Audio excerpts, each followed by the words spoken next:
Sa gasolinahang ito sa Fairview, Quezon City, 0-0 ang presyo ng isang klase ng diesel kaninang umaga.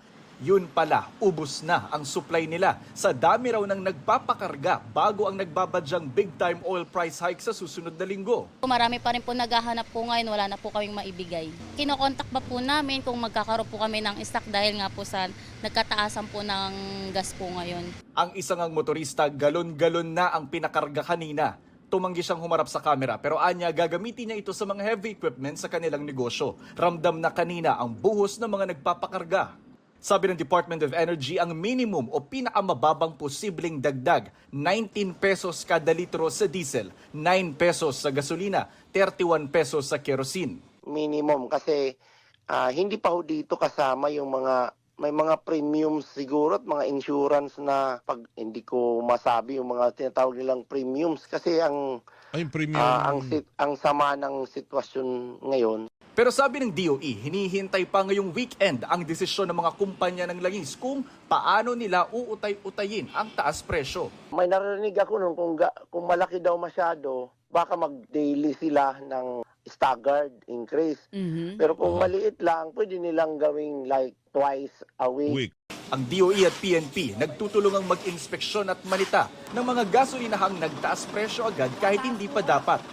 Gaya raw sa isang gasolinahan sa Tagum City, Davao del Norte, naaabot sa 73 pesos kada litro ang benta sa diesel, katumbas ng 8 piso kada litro ang dagdag. Nakikiusap ako sa ating mga negosyante at mga trader, huwag ninyo sanang samantalahan ang sitwasyong ito. Pinapaalala ko sa lahat na ang hoarding at ang profiteering ay labag sa batas. Sabi kagabi ni Pangulong Bongbong Marcos, may ginagawa na ang pamahalaan.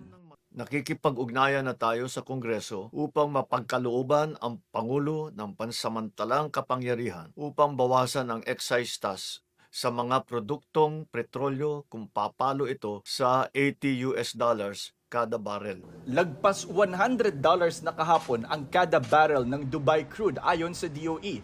Panawagan ngayon ng grupo ng mga trucker, higit sa excise tax, mas dapat alisin ng gobyerno ang VAT o value-added tax sa petrolyo.